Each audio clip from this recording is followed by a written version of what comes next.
Hello, I'm Steve Barnes, and I'm at Metroplan headquarters in mid-October 2019. Kind of milestone in the history of this organization, and I'm sitting with Jim McKenzie, recently retired as executive director after almost 3 decades, I guess, Jim, at the helm of Metroplan. Yes, Steve started in 1988 and retired at the end of 2016. And more to the point, I was the executive director in 1995 when Metroplan adopted Metro 2020. And that's a retrospective that you and some of our former elected leaders are going to talk about. Well, in addition to that, you and I spent a great deal of time talking about it here in these offices. Not only about 2020, but about some of the other issues facing urban Arkansas, not just Little Rock, North Little Rock, Pulaski County, but the surrounding area as well. And in fact, we even brought up northwest, northeast Arkansas too. There's some things in common. Yes, we're all in this together, and we face a lot of challenges in the future. Being an old planner, I'm all in favor of planning for them, rather than just letting them happen to us. Anyway, Jim McKenzie and I talked some history, we talked some philosophy, and we talked some futurism, I suppose would be a good word for it. And we were able to record our conversation, and we think you might find it interesting. Jim McKenzie, thanks very much for making this time. My pleasure, Steve. Thanks for letting me come in and kind of relive some Central Arkansas history. Where to begin? Well, let's start by the purpose of this interview is to focus on Metro 2020 that we adopted, Metroplan adopted in 1995 as our first long-range transportation plan after really a landmark piece of federal legislation, the Intermodal Surface Transportation Efficiency Act of 1991, fondly referred to by everybody as ICE-T. In order to understand, I think, what a fundamental shift that was in how we did things in this metropolitan area, really in the country, you need to get in the Wayback Machine and travel back to the 1930s. There's a fellow in New York named Robert Moses. The power broker. The power broker. Robert Moses and the Destruction of New York by Robert Caro, who wrote the Lyndon Johnson biographies. Wonderful book. Moses was a great builder, and he built parks, he built public housing, he built a lot of expressways. A lot of expressways right through the middle of neighborhoods and ripped the city asunder. Opened up Long Island for development, a lot of things like that. But his method of doing things set the pattern for what the rest of the 20th century would be in terms of auto-centric and sprawl development. The other kind of key event of the 30s was the General Motors exhibit at the 1939 New York World's Fair that had Le Corbusier's City in a Park, giant towers with freeways snaking through the city. The old small lot neighborhoods were gone. So those two things set the stage for then what would become the interstate highway system, or the National Defense Highway System that Dwight Eisenhower got passed in 1956. It was originally proposed as a toll road system, national toll road system. But the rural states realized they wouldn't have enough traffic to pay for their sections. So that failed in 55, was brought back up in 56. They tripled the federal gas tax from 2 cents to 6 cents a gallon and laid out this 40,000 mile interstate highway system, originally laid out to bypass the cities. But the mayors of the big cities said, no, we want the freeways to come right into town for economic development purposes, which was a terrible mistake that they made early on. Federal matching was 90-10, 90% federal, 10% local. And the state departments of transportation, state highway departments, road agencies would build the roads under contract with the federal government to federal standards. 9 cents on the dime would be federal money. Then the states would own and maintain them forever. Originally, they were supposed to be finished in 20 years.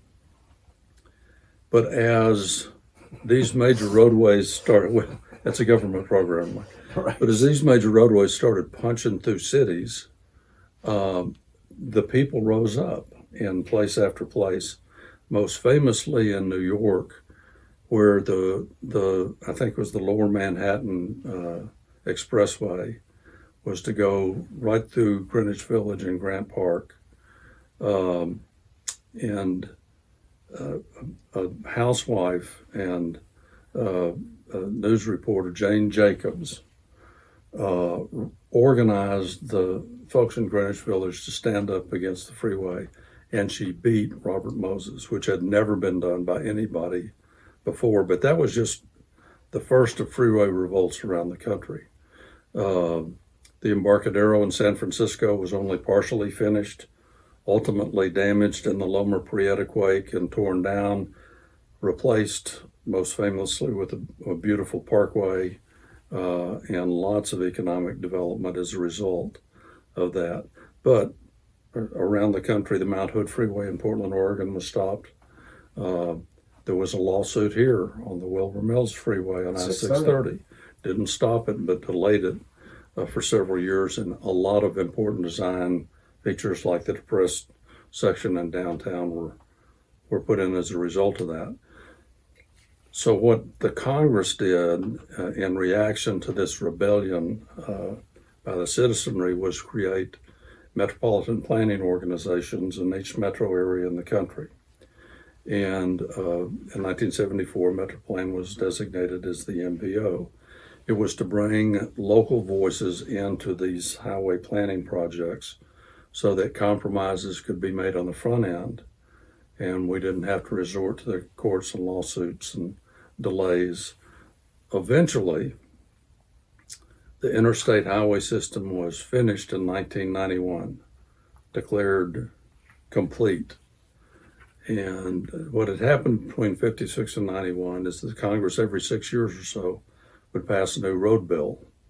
And there became, the guys in the business call it the road gang, kind of a military industrial complex for highways, contractors and road builders and suppliers that had a vested interest in keeping this thing, keeping it going. But when the interstate highway system was complete, there was an intellectual from New York named Daniel Patrick Moynihan, had served as a UN ambassador for Richard Nixon, ambassador to India.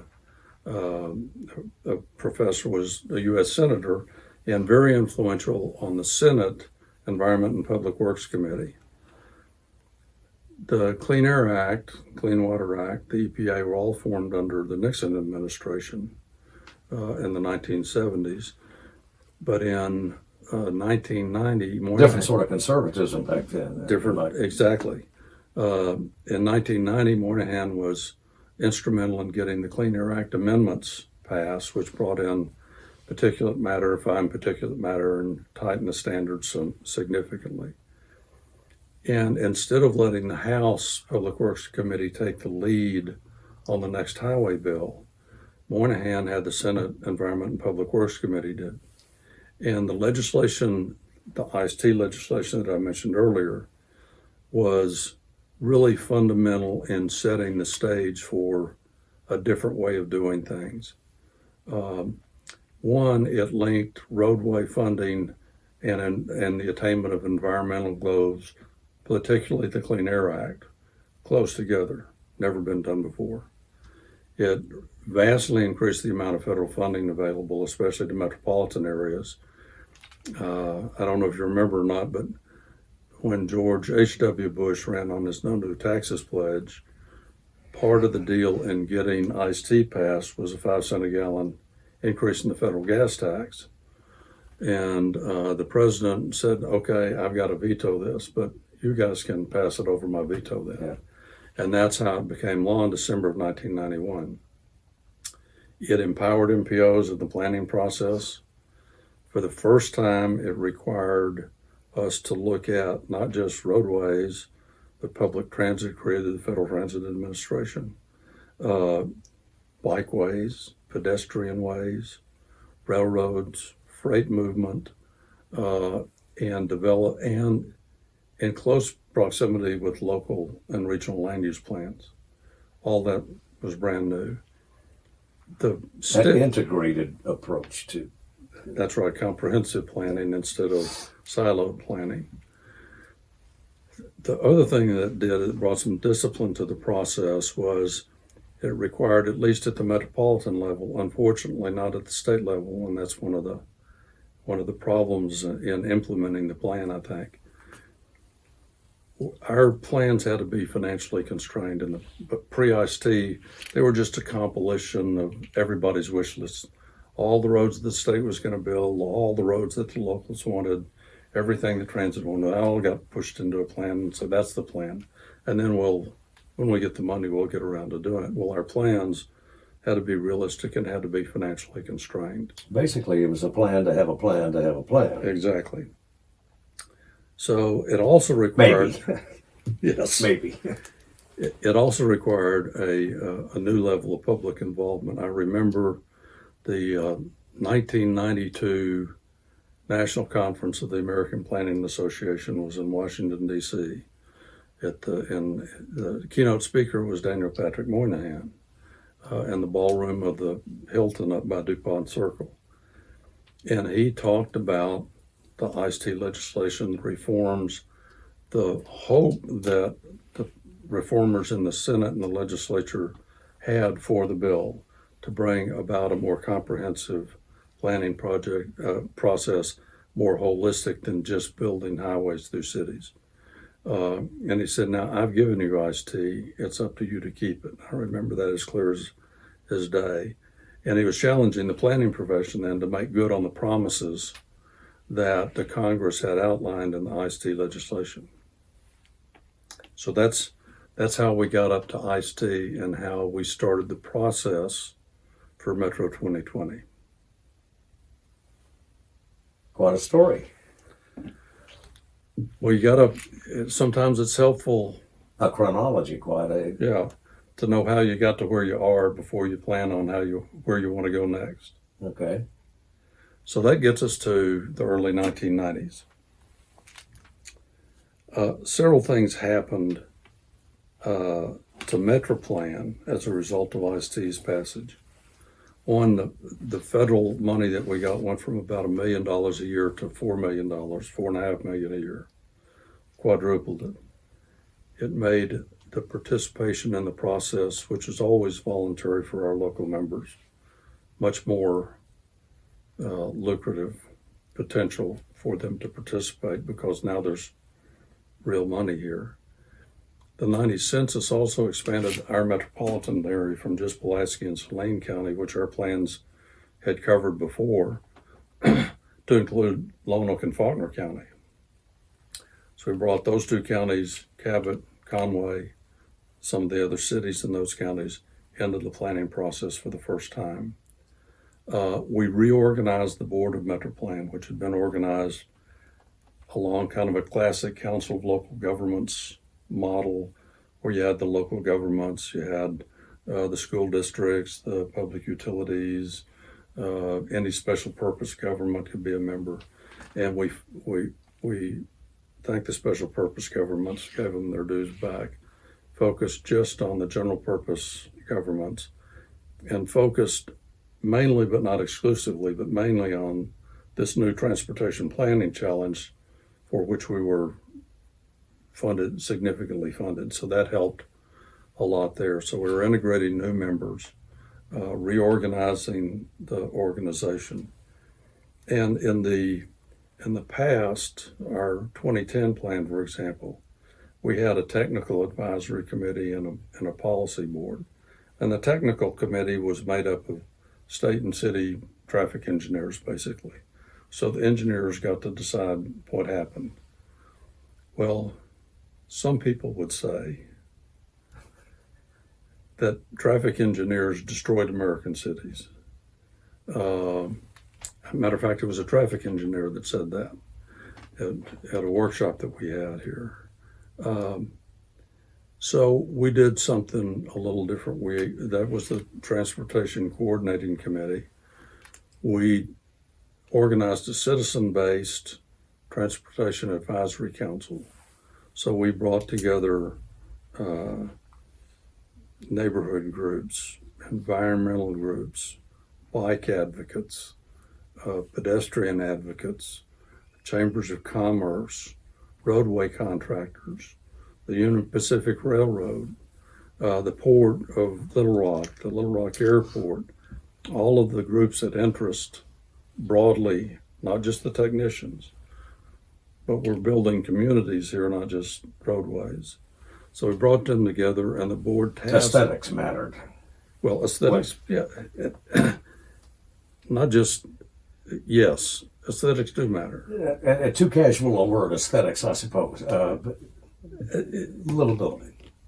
Little bit, yes. A little more holistic than just a little more holistic, building roadways that had sidewalks instead of a state highway with a little cow trail where people walk. We actually required sidewalks to be built on every road, would use federal funding. That was one of the reforms that came out of Metro 2020. So the board gave the Transportation Advisory Council two main tasks. One, to organize what the law required to be early and meaningful public involvement, rather than just having the engineers design the project, having public hearings, dismissing the public comments and building what you wanted to anyway. Early and meaningful public involvement. Avoid the fait accompli. Exactly. And so that was one of the jobs of the TAC. The other was to actually draft the long-range plan for the policy board, the Metro Plan board, to consider and to adopt. So as part of the public involvement process, we did several, I thought, very innovative things from an outreach standpoint. One, you did a public video piece for us explaining ICE and everything that we had to do to meet the requirements of the new law. We had a giant television set with a cathode ray tube, giant, it was heavy, that had a tape player in the bottom of it, and we would schlep that around to Rotary Club meetings or Civitan meetings and show the tape and ask for their input. We appreciate that. It's still a good piece today, by the way. We did, for the first time in the country, we used a technique called the visual preference survey, which is based on right brain, left brain theory, and had 240 slide images. We did it on a regional basis, first time ever. We did it focused on transportation, first time ever, and showed it to over 1,000, 1,200 people in all parts of the region, and got their input on not only on the transportation, the types of transportation that they wanted, that they preferred, how those systems would be designed, and the kind of communities that worked best with those systems. And then we published an 8-page insert into the Sunday Arkansas Gazette with the highest scoring images in there in full color, and asked for the public's comments back. This is what we heard you say, did we get it right? And some really, really good feedback, surprisingly, and what really blew us away is there was a strong preference for more compact development, for mixed-use development, but for public transit of any kind. And European heavy rail scored high, light rail, trolley cars, buses, air transit, all those images scored pretty high among people. What they didn't like is they didn't like 5-lane cross sections with strip commercial. They didn't like roads without sidewalks. In rural areas, they wanted it to be rural. And in urban areas, they wanted it to be urban. And so that really laid the foundation then for what we did in developing the Metro 2020 plan.